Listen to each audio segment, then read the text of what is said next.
Bonjour, voici une introduction. Cette vidéo, ça serait les premières d'une série de 3 vidéos sur le Bloom. Les premières vidéos, donc celle-ci, ça serait sur les produits équivalents qu'on peut trouver en France, avec les détails de où on peut les trouver. La deuxième vidéo, ça serait sur sur comment on mélange les produits et pour obtenir une consistance parfaite. La troisième et la dernière, ça serait une démo avec quelques petites astuces pour des jolis blooms. Voici un exemple avec des jolies cellules et j'espère qu'à la fin de ces séries de vidéos, tout le monde serait capable de produire ce genre de résultats. Donc, Bloom, c'est une technique découverte en Australie par une artiste australienne qui s'appelle Shili.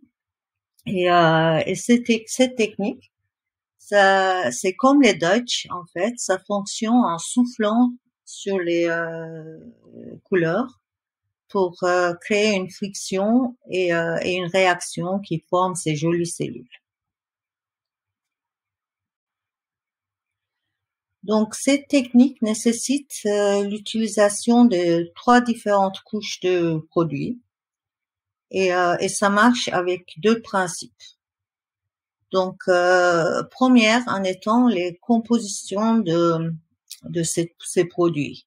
Donc, chaque couche ont des compositions différentes et c'est cette différence qui permet de créer des magnifiques cellules. Le deuxième principe, c'est les consistances de nos peintures. Donc, les premières couches, c'est les plus épais. Les deuxièmes, c'est entre les deux.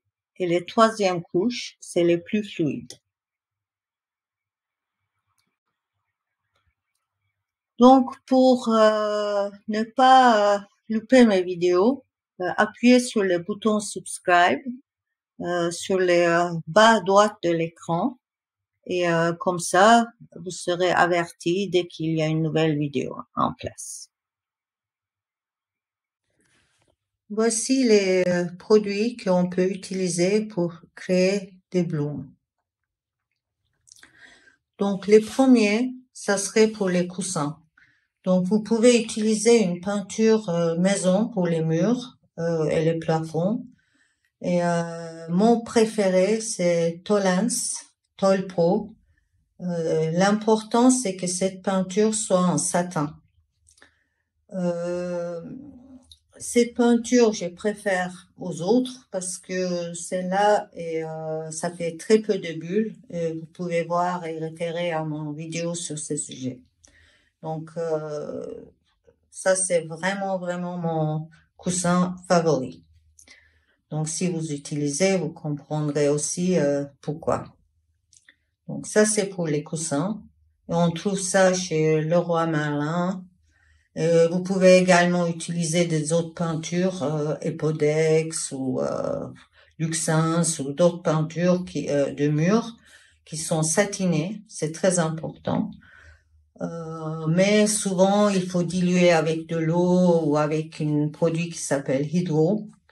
Donc, je vous conseille vivement de prendre celui-ci parce que on utilise tel quel et on n'a pas besoin d'ajouter de l'eau. La consistance est parfaite. Donc, maintenant, pour les pouring medium, donc en fait notre mixage, on peut utiliser. En fait, il faut utiliser une de ces deux produits avec une de ces deux produits. Donc, les premières, c'est Clairlac. Donc, ces deux produits, ce sont de bases de peinture qu'on trouve dans les magasins de bricolage. Et c'est eux qui utilisent ça pour diluer les couleurs, en fait. Donc, Valspar Pro, c'est brillant basé. C'est très important que ça soit ça. Et les Clarlac de Wilkins, ça on peut trouver sur Amazon. Et Valspar Pro chez Castorama, si je me trompe pas. Mais c'est très important que celle-ci soit brillant. Comme les coussins, c'était satin, celui-là, ça doit être une brillant basée. Donc les bases pour mélanger la peinture. Donc à une de ceux-là, on va ajouter soit les varnis gloss varnis de Joe Sonia, soit les Vallejo. Donc les deux marchent avec ces deux produits. Donc une de ceux-là avec une de ceux-là, ça suffit de créer notre médium. Et les dernières maintenant, c'est pour l'activateur de cellules. Il nous faut les Floetrol australiens et les Amsterdam noirs ou Amsterdam blanc. Il faut pas mélanger cette Floetrol, confondre avec les Floetrol américains. Donc celle-ci, c'est américain et ça fait pas les cellules. Donc le Floetrol australien, il a l'étiquette rouge et pour cette technique, ça vaut de l'or. Il faut pas oublier que pour les activateurs de cellules, pas toutes les acryliques marchent. Donc Amsterdam noir et blanc, c'est une valeur sûre. Il y a certaines couleurs qui marchent, même dans l'Amsterdam, et certains ne marchent pas.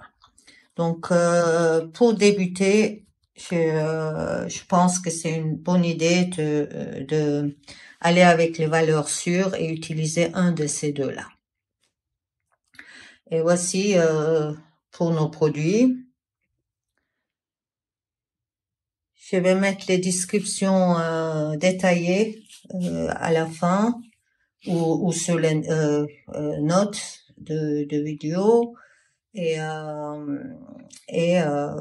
vous pouvez savoir où on peut trouver et la prochaine vidéo ça serait sur comment on les mélange. Bonne journée.